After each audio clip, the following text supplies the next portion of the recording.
नमस्कार मित्रों, welcome to online engineering. My name is Ankit और अभी हम यहाँ पर बात करने वाले हैं एक रिक्रूटमेंट अपडेट के बारे में जो कि इंजीनियर्स के लिए आ रही है फैक्ट की तरफ से। तो फैक्ट जो है फर्टिलाइजर और केमिकल ट्रावलकॉन कंपनी है। तो मैं पहले ही आप लोगों को बता दूं कि ये जो पर्टिकुलर रिक्रूटमेंट रहेगा इसके अंदर केमिकल की पोस्ट, सिविल की, इंस्ट्रूमेंटेशन की, मैकेनिकल की और इलेक्ट्रिकल की, है ना, इन सभी पोस्ट के ऊपर मैं यहाँ पर बात करने वाला हूँ।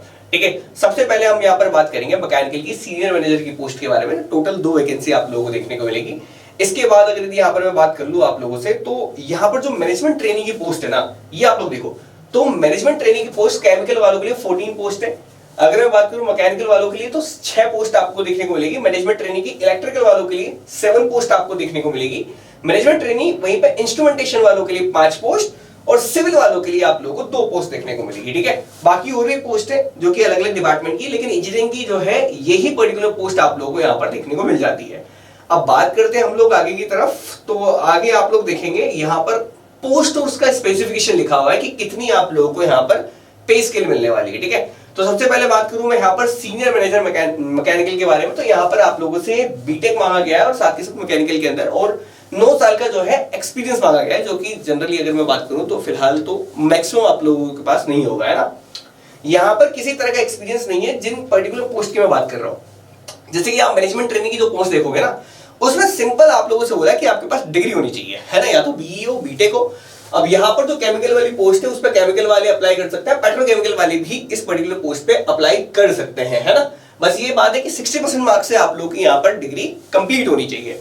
वहीं पे अगर यदि यहाँ पर मैं बात करूँ एज लिमिट के बारे में, है ना, तो यहाँ पर देखो एज लिमिट का क्राइटेरिया है, that is the maximum age. ये मैक्सिमम एज आप लोगों के सामने यहीं पे मेंशन्ड है ना। तो मैक्सिमम एज जो आप लोगों को मैनेजमेंट ट्रेनिंग केमिकल की देखोगे वो लिखी हुई है आप लोगों के सामने 26 साल, है ना। तो 26 साल आप लोगों की मैक्सिमम एज होनी चाहिए। वहीं पे मैकेनिकल वालों के लिए बात करूं तो वही मैकेनिकल मांगी गई है, डिग्री मांगी गई है, डिप्लोमा वाले अलाउड नहीं है, 26 ईयर की एज है। इलेक्ट्रिकल वालों के लिए भी सेम है, यहाँ पर आप लोगों की 26 साल की एज है। इंस्ट्रूमेंटेशन वाले भी इस पर्टिकुलर पोस्ट को अप्लाई कर सकते हैं इस वाले पे, है ना। यहाँ पर देखो इंस्ट्रूमेंटेशन की अलग से पोस्ट भी है, उसके लिए भी मैक्सिमम जो एज है वो 26 ईयर्स ही है। सेम बात अगर यदि आप लोग सिविल के लिए भी देखोगे तो सिविल में भी यही बात आप लोगों से बोली गई है। किसी तरह का कोई एक्सपीरियंस आप लोगों से यहाँ पर डिमांड नहीं किया गया है। तो इंजीनियरिंग से रिगार्डिंग ये पोस्ट हो गई जो कि फ्रेशर्स आप लोग यहाँ पर अप्लाई कर सकते हैं। आगे की तरफ बात करते हैं हम लोग एज लिमिट की और साथ के साथ रिलैक्सेशन के बारे में। तो आप लोग यहाँ पर देख सकते हैं सारा जो मैनेजमेंट ट्रेनिंग वाली पोस्ट है वो आप लोगों की जो बोर्ड डेट है ना, उन्होंने यहाँ पर पहले लिख दिया कि देखो आप लोग जो है यहाँ पर, है ना, देख लो। इसके बाद अगर यदि आपका जन्म है यूआरईडब्ल्यूएस वाले तो अप्लाई कर सकते हैं। ओबीसी के लिए ये एज यहाँ पर है और एससी एसटी के लिए याद रखिए, यानी कि ये अगर यदि आपकी डेट ऑफ बर्थ है, इसके बाद की अगर यदि आपकी डेट ऑफ बर्थ है तो आप लोग यहाँ पर अप्लाई कर पाएंगे, है ना। सेम सीनियर मैनेजर के लिए भी आप लोग देख लेना, यहाँ पर लिखा हुआ है ओबीसी के लिए अलग है, यूआरईडब्ल्यूएस के लिए अलग है, एससी एसटी के लिए अलग दे रखा है। ठीक है, यहाँ पर नीचे लिखा हुआ है जैसा कि आप लोग यहाँ पर देख पा रहे हैं। आगे की तरफ अगर यहाँ पर मैं बात करूं कि जो मैक्सिमम एज रिलैक्सेशन आप लोग मिल जाएगा ना, जो मैक्सिमम एज रिलैक्सेशन मिलेगा वो आपको 53 इयर्स तक मिलेगा। इसके ज्यादा आप लोग यहाँ पर रिलैक्सेशन यहाँ पर आप डिमांड नहीं कर सकते हैं। वहीं पे अगर यदि यहाँ पर मैं बात करूं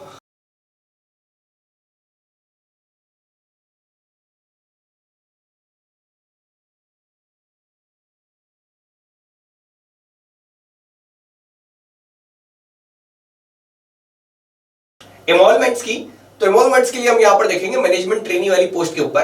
तो जो आप लोगों का पेमेंट है वो उन्होंने बोला है आप लोगों को, जो फर्स्ट ईयर जो आप लोगों का रहेगा पेमेंट वो रहेगा 37,000। फिर उसके बाद जब आप लोग जैसे ही पोस्ट पे हो जाते हैं, जो भी आप लोगों को डेजिग्नेशन है वो मिल जाती है, उसके बाद आप लोगों की जो पोस्ट है वो आप लोगों की 43,000 पर मंथ के हिसाब से आप लोगों की यहाँ पर अपग्रेड हो जाएगी। ठीक है, ये आप लोगों को बोला है। और यहाँ पर आप लोगों से बोला है कि ये तो पहले साल का हो गया, पहले साल की बात वाला हो गया, है ना। जैसे ही आप लोगों की 2 साल की ट्रेनिंग कंप्लीट हो जाती है उसके बाद आप लोगों की जो असिस्टेंट मैनेजर की पोस्ट आपको मिल जाएगी और आप लोगों को जो पे स्केल मिलेगा वो 50,000 से लेके 1,60,000 तक का आप लोगों को यहाँ पर मिल जाएगा, है ना। ये आप लोगों को यहाँ पर जो है मैंने आप लोगों को समझा दिया कितना पैसा आप लोगों को यहाँ पर मिलने वाला है। इसके बाद बात करते हैं हम लोग नीचे की तरफ। यहाँ पर देखो रिजर्वेशन के बारे में आप लोगों के साथ मेंशन है, तो वो हमारे कोई काम का नहीं है। अब बात करते हैं हम लोग यहाँ पर एप्लीकेशन फी के बारे में। तो देखो एप्लीकेशन फी जो आप लोगों की लगने वाली है वो आप लोगों की 1180 रुपए लगेगी, जो कि मैनेजर पोस्ट पे लगेगी। यानी कि जो मैनेजमेंट वाली हमारी पोस्ट थी, मैनेजमेंट ट्रेनिंग वाली, उसके ऊपर आप लोगों को जो फी पे करनी पड़ेगी एप्लीकेशन फी वो रहेगी आपकी 1180। याद रखना एससी एसटी ओबीसी ईडब्ल्यूएस जो भी आप लोग कैटेगरी से बिलोंग करते हो कोई फर्क नहीं पड़ता, सबको ही 1180 आप लोगों को यहाँ पर फी पे करनी है ना। ठीक है। और जो नॉन मैनेजरियल पोस्ट है उसके लिए आप लोगों को यहाँ पर जो फी पे करनी पड़ेगी वो रहेगी आप लोगों की 590, ठीक है। तो हमें यहाँ पर फिलहाल इंजीनियर्स के लिए वो पोस्ट निकली, वो मैनेजमेंट ट्रेनिंग की निकली है, तो आप लोगों को यहाँ पर 1180 रुपए पे करने पड़ेंगे, ठीक है, इस पर्टिकुलर फॉर्म के लिए। अब बात करते हैं हम लोग मेथड ऑफ सिलेक्शन के बारे में। तो मेथड ऑफ सिलेक्शन जो है आप लोगों का किस तरह से रहेगा ये हम लोग यहाँ पर बात कर लेते हैं। देखो, तो आपका जो सीबीटी यहाँ पर होने वाला है, सीबीटी किस तरह से होगा, सीबीटी आप लोग देख ले, 120 मिनट की आप लोगों की टेस्ट ड्यूरेशन रहेगी, सीबीटी की ड्यूरेशन रहेगी। ये मैनेजरियल पोस्ट के बारे में बात कर रहा हूँ जो हमारी इंजीनियरिंग वाली है, ऊपर वाला देखना आप लोग है। तो पार्ट 1 पार्ट 2 ऐसे 2 पार्ट के अंदर आप लोगों का पेपर डिवाइडेड रहेगा। 60 के अंदर पहले जो 60 क्वेश्चंस आएंगे उसके अंदर आप लोगों की एप्टीट्यूड पूछी जाएगी, जनरल इंग्लिश पूछी जाएगी, जनरल नॉलेज पूछी जाएगी, है ना। बाकी के जो 60 क्वेश्चन रहेंगे वो आप लोगों के यहाँ पर टेक्निकल से रिगार्डिंग आप लोग यहाँ पर देखेंगे। वहीं पे अगर मैं बात करूं तो पहला पार्ट है, पहला पार्ट के अंदर एक क्वेश्चन 1 मार्क का रहेगा और जो नेगेटिव मार्किंग रहेगी 0.33 यानी 1/3 की आप लोग यहाँ पर देखेंगे। पार्ट 2 के अंदर एक जो क्वेश्चन रहेगा वो 1.5 मार्क्स का रहेगा, है ना। और यहाँ पर अगर मैं बात करूं तो नेगेटिव मार्किंग 1/3 की रहेगी, यानी कि 0.5 मार्क्स आप लोग के काट लिए जाएंगे फॉर द पार्ट 2 यानी टेक्निकल वाले के अंदर, है ना। तो टेक्निकल वाले के इस 60 क्वेश्चन के डेट नंबर है और इन 60 वालों के एक नंबर है ना, ठीक है। तो ये मैंने आप लोगों को यहाँ पर बता दिया है। इसके अलावा देखो और कोई अगर इंपॉर्टेंट बात है तो मैं यहाँ पर आप लोगों के सामने एक बार चेक कर दे रहा हूँ। यहाँ पर बॉन्ड अमाउंट लिखा हुआ है कि आपको यहाँ पर इस पर्टिकुलर पोस्ट को जब फिल कर दिया, मान लो आपका सिलेक्शन हो गया, तो फिर आप लोग यहाँ पर जब ज्वाइन करोगे तो आपको बॉन्ड अमाउंट यहाँ पर फिल करना पड़ेगा ना। तो बॉन्ड अमाउंट के बारे में यहाँ पर लिखा हुआ है कि आप लोगों को यहाँ पर जैसे SC/ST वालों को कितना बॉन्ड देना है और अदर जो कैटेगरी है उनको यहाँ पर कितना बॉन्ड देना है, ये आप लोगों के सामने यहाँ पर लिखा हुआ है, ठीक है। अप्लाई कैसे करेंगे? अप्लाई करने के लिए आपको www.fact.co.in के ऊपर आपको चले जाना है, वहां पर आप लोगों को मिल जाएगा। ये पर्टिकुलर पोस्ट के लिए आप लोग 17 फरवरी से लेके 10 मार्च तक आप लोग यहाँ पर अप्लाई कर सकते हैं। यानी करंट में अगर मैं बात करूं तो ये एप्लीकेशन फॉर्म आप लोगों का यहाँ पर ओपन हो चुका है, ठीक है। तो आप लोग जाके इस पर्टिकुलर फॉर्म को फिल कर दें। आप लोगों को अगर पसंद आ रहा है तो आप लोग भर दें, नहीं आ रहा तो फिर देखे जाएगी। बाकी आप लोग तैयारी करना चाहते हैं सिविल इंजीनियरिंग से रिगार्डिंग किसी भी पर्टिकुलर एग्जाम की, तो आप लोग हमारी वेबसाइट को भी विजिट कर सकते हैं, वहां पर कोर्सेज अवेलेबल है।